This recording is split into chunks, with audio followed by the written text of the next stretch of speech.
prepared to die.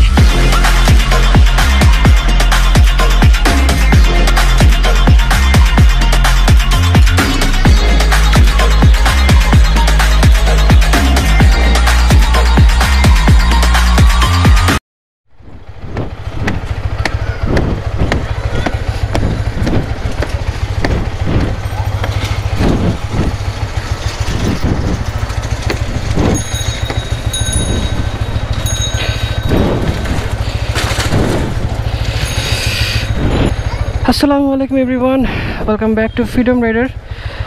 সবাই আপনারা কেমন আছেন? আশা করছি আপনারা সবাই ভালো আছেন। আমি আলহামদুলিল্লাহ অনেক ভালো আছি। আসলে কি বলবো, কিভাবে শুরু করবো বুঝতে পারতেছি না। অনেক দিন পর আসলে ব্লগ করতেছি, ডেলি ব্লগ, মানে আগের মতন আর ব্লগ করা হচ্ছে না।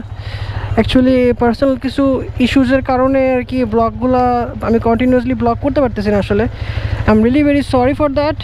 আর হচ্ছে হয়তোবা আগের মতো কন্টিনিউয়াসলি এরকম ব্লগ আপলোড করতে পারবো না, বাট ট্রাই করবো ব্লগ করার ট্রাই করবো। বাট হয়তোবা আগের মতো কন্টিনিউয়াসলি এরকম এভরি উইক ব্লগ হয়তোবা আপলোড করা হবে না।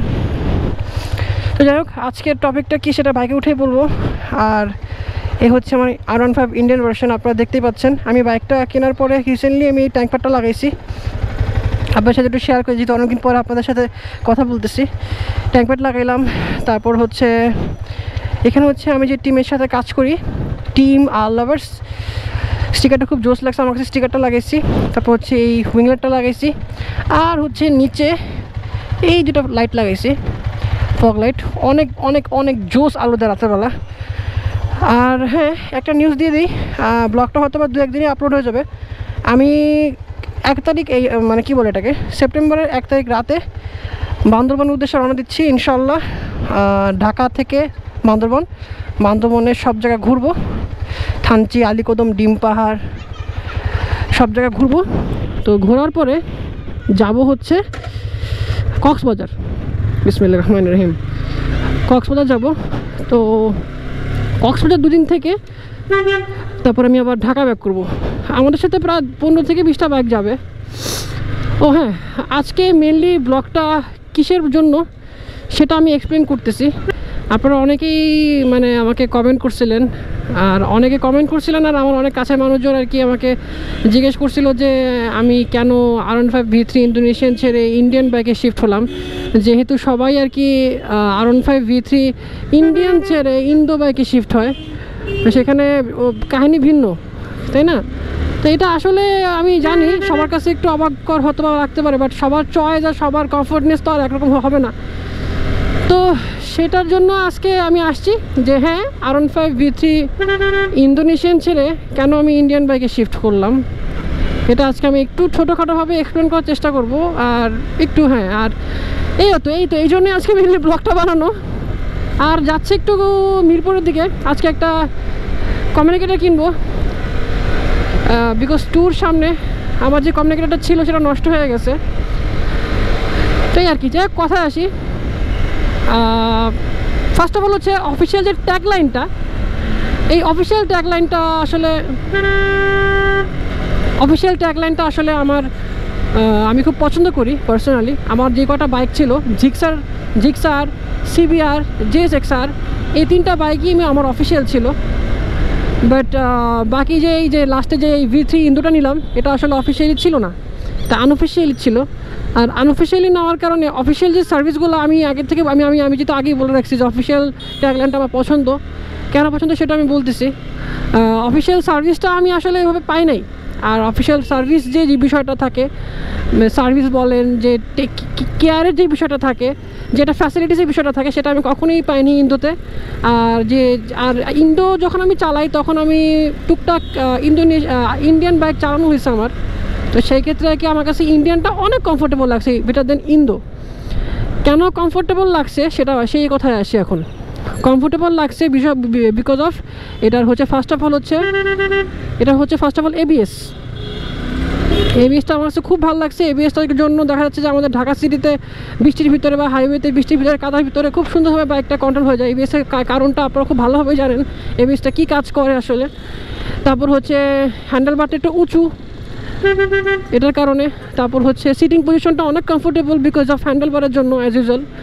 তারপর হচ্ছে এটার ওয়েট ডিস্ট্রিবিউশনটা আমার কাছে খুব ভালো লাগছে। হ্যাঁ, আপনারা হয়তো বা বলতে পারেন যে লুক তো ভালো না, প্রিমিয়ামনেস পাওয়া যায় না। আসলে দেখেন ভাই, প্রিমিয়ামনেস দিয়ে আপনি কী করবেন যদি আপনি বাইকটা চালা যদি মজাই না পান, তাই না? তো সেই ক্ষেত্রে আর কি আমি প্রিমিয়ামনেসের দিকে তাকাই নেই। আমি চিন্তা করছি যে আমার কমফোর্ট জোনটাই হচ্ছে সবচেয়ে বেশি আমার কাছে গুরুত্বপূর্ণ। তো এই জন্য আর কি আমি আর কি ইন্দো ছেড়ে ইন্ডিয়ানে শিফট হই। আর ইন্ডিয়ানটা অবভিয়াসলি অফিসিয়াল নিয়েছি। আপনারা সবাই জানেন, আমার আগে ব্লগ দেখছেন যে অফিসিয়াল যে বাইকটা যখন আমি পারচেস করি এইচআর মোটরস থেকে। তো অফিসিয়াল নেওয়ার কারণটা হচ্ছে আমি এটা আজকে অলমোস্ট আমার প্রায় 3000-এর কাছাকাছি এটা রাইড করা হয়ে গেছে। এখনও 3000 হয় নাই, খুব তাড়াতাড়ি আর কি 3000 হয়ে যাবে।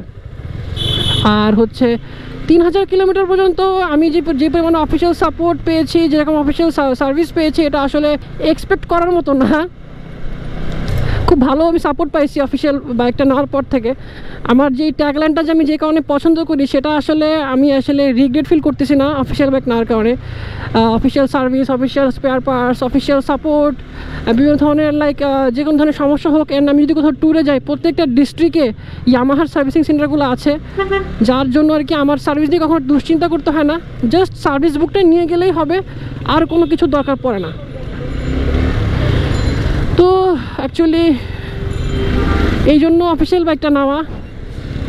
আর হচ্ছে হ্যাঁ, ইন্ডিয়ান বাইক নিয়ে অনেকে খুব নেগলেক্টিং মতো দেখে, ইন্ডিয়ান বাইক ভালো না খারাপ না। আসলে ইন্ডিয়ান বাইকের লুকও কিন্তু অতটা খারাপ না, ইন্ডিয়ান বাইকের লুকও কিন্তু ভালো। আপনারা হয়তো বা বলতে পারেন যে গ্রে মার্কেট থেকে বাইক কেন নিয়ে নেই, বিকজ অফ গ্রে মার্কেটেও তো ইন্ডিয়ান বাইক আছে, কমফোর্টেবল বাইক আছে। কী হলো রে ভাই,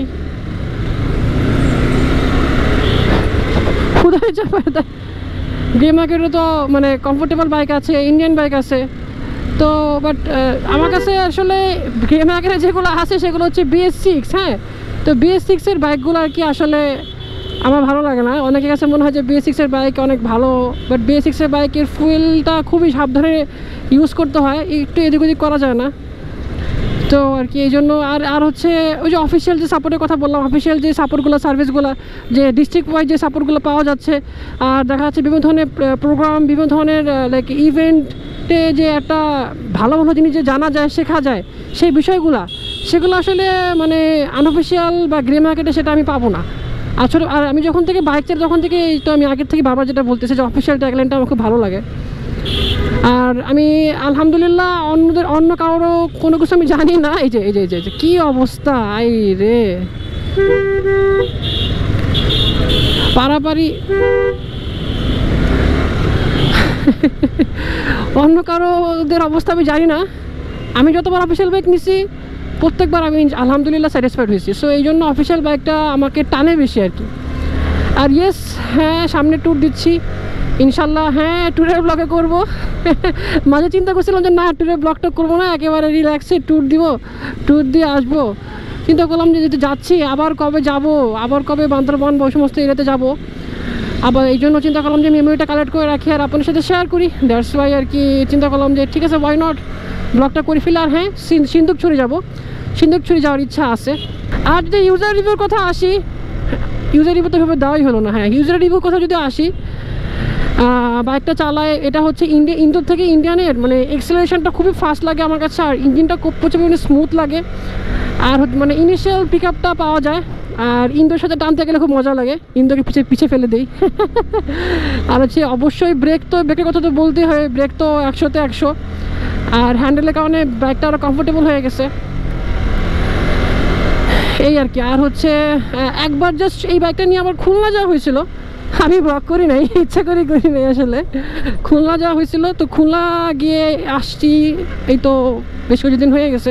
আলহামদুলিল্লাহ খুব ভালো সাপোর্ট পাইছি, খুবই ভালো সাপোর্ট পাইছি। আর বাম্পি এরিয়াতে তেমন কষ্ট হয় না বিকজ অফ এই যে সাসপেনশনটার কারণে। আর হচ্ছে ইন্ডোনেশিয়ানে তো ওই আপসাইড ডাউন সাসপেনশনের কারণে দেখা যায় বাম্পি রাস্তাগুলোতে চালাতে খুব কষ্ট হয়ে যায়, হুইলটা পেন হয়ে যায়, একটু কষ্ট হয় চালাতে। আচ্ছা গাইস, ব্লগটা হয়তো বা একটু বড় হতে পারে, আমি আসলে অনেকদিন পর আপনাদেরকে কথা আমি আটকাতে পারতেছি না। ব্লগটা হয়তো বা একটু বড় হতে পারে, আপনারা একটু মানে দেখার চেষ্টা করেন, টেনে টেনে দেখেন না, একটু মানে মানে সুন্দর মতন আস্তে ধীরে দেখার চেষ্টা করেন, এই আর কি। তো হ্যাঁ, এগুলোতে খুব ভালো লাগতেছে আমার গাড়িটা চালায়, আর মানে খুব রাফলি ইউজ করা যায়। কোনো কিছু লাইক বল লেসারগুলো বলেন, সাসপেনশন বলেন, তারপরে ব্রেক প্যাডস, তারপরে যে চাপা টাপাগুলা সব কিছু, মানে এক্সেলেটর ক্যাবল, ক্লাচ ক্যাবল, মানে সব কিছু খুব রাফলি আপনি ইউজ করতে পারবেন। আপনি ইন্দোতে যেরকম দেখা যাচ্ছে একটু হলেও একটু মেনটেন করা লাগে, ইন্দোতে কিন্তু অনেক মেনটেন করা লাগে ইন্ডিয়ানের থেকে, আমার কাছে যেটা মনে হয়। কারণ আমি ইন্দোনেশিয়ান বাইক 7 মাস ইউজ করে এখন ইন্ডিয়ানে শিফট হইলাম, তো একটু হয়তো বা মানে আমি আমার একটু হলো ধারণা আছে আর কি, যতটুকু আমি আর কি মানে অ্যানালাইসিস করে যতটুকু আমি বুঝতে পারছি আর কি। তো এই জন্য আর কি আমার আর কি চালায় খুব ভালো লাগে, খুব মজা পাই আমি চালায়। মানে বাম্পি রাস্তা বলেন, নর্মাল রাস্তা বলেন, সুন্দর মতো রাইড করতে পারতেছি, আমার কোনো ঝামেলা মনে হচ্ছে না, কোনো প্রবলেম ফেস করতেছি না। আর ইন্ডিয়ান বাইকে একটা জিনিস সবচেয়ে বেশি ভালো লাগে, সেটা হচ্ছে মানে আর লাইটের আলো, হেডলাইটের আলোটা খুব বেশি ভালো লাগে আমার কাছে। মানে হেডলাইটের আলোটা ইন্দোনেশিয়ানের থেকে বেস্ট। মানে ইন্দোনেশিয়ানের হেডলাইটের আলোটা একটু মানে আলোটা কম আসে আমার কাছে, কম লাগে আমার কাছে। আর ইন্ডিয়ানের আলোটা একটু বেশি শো হয় আর কি। তারপরেও দেখা যায় হাইওয়েতে গেলে ফগলাইটের প্রয়োজন পড়ে। ফগলাইট যদি আমি অতটা পছন্দ করি না স্পোর্টস বাইকে, বাট হাইওয়েতে রাতেরবেলা ট্রাভেল করলে দেখা যাচ্ছে যে এই লাইটে আসলে এরকম তেমন একটা ব্যাকআপ পাওয়া যায় না, এই জন্য আর কি ফগলাইট লাগাইতে হয়।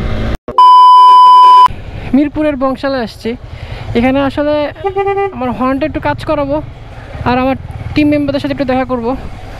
আল্লাভার্স আপনারা অনেকেই শুনছেন, আমরা যারা আর কি R15 নিয়ে কাজ করি, সেই টিমটা হচ্ছে আল্লাভার্স। কই গেল?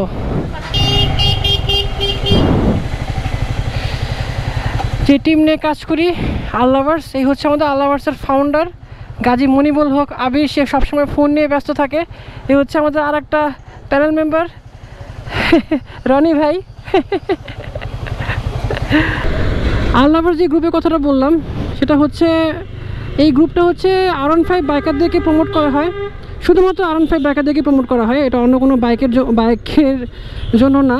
তো আপনারা যারা R15 ইউজ করেন, যারা R15 পছন্দ করেন, তারা আর কি আল্লাভার্স গ্রুপে জয়েন করতে পারেন। আমি আল্লাভার্স গ্রুপের লিঙ্কটা ডিসক্রিপশন বক্সে দিয়ে দেবো। আর আমার সামনে যিনি আছেন তিনি হচ্ছেন আবির ভাই, গাজী আবির, আমাদের আল্লাভার্স গ্রুপের ফাউন্ডার অ্যান্ড অ্যাডমিন। আর বাইকের রিভিউ বলতে গেলে ইউজের রিভিউ আসলে কি বলবো, আর এর থেকে আমার মনে হয় বেশি কিছু আর বলার নাই। যদি কোনো কিছু আপনারা জানতে চান আমাকে কমেন্ট করে জানাতে পারেন যে কেমন কি। আর ইন্দোর থেকে ইন্ডিয়ান যদি ওভারঅল বলেন, আমি ইন্ডিয়ান ইউজ করে দেখে যে এখন আমি ইন্ডিয়ানের সাপোর্ট টানতেছি, সেটা কিন্তু না। ইন্দোর থেকে ইন্ডিয়ান আসলেই অনেক কমফোর্টেবল। এটা আসলে আপনারা সবাই মনে হয় মোটামুটি ভালোই জানেন, কিন্তু যারা দেখা একটু প্রিমিয়ামনেস পছন্দ করেন তাদের জন্য আমি বলবো হ্যাঁ, আপনারা সবাই ইন্দো নিতে পারেন। আর হাইওয়ে পারফরমেন্সের জন্য আমি বলবো যে আমার ক্ষেত্রে বলবো যে হ্যাঁ, ইন্ডিয়ান বেস্ট। আর আমি হাইলি রেকমেন্ড করবো আপনারা অফিসিয়াল বাইকটা নেন, বিকজ অফিসিয়াল বাইকের দামটা একটু বেশি হলেও আপনারা দামটা যে বেশি নিচ্ছে সেটার ফিডব্যাক কিন্তু তারা দিচ্ছে, অ্যাটলিস্ট আমি পাচ্ছি, বাকিদেরটা আমি জানি না, আমি পাচ্ছি দেখে আমি বলতেছি আর কি। তো যাই হোক, মনে হচ্ছে ব্লগটা একটু বড় হয়ে গেছে।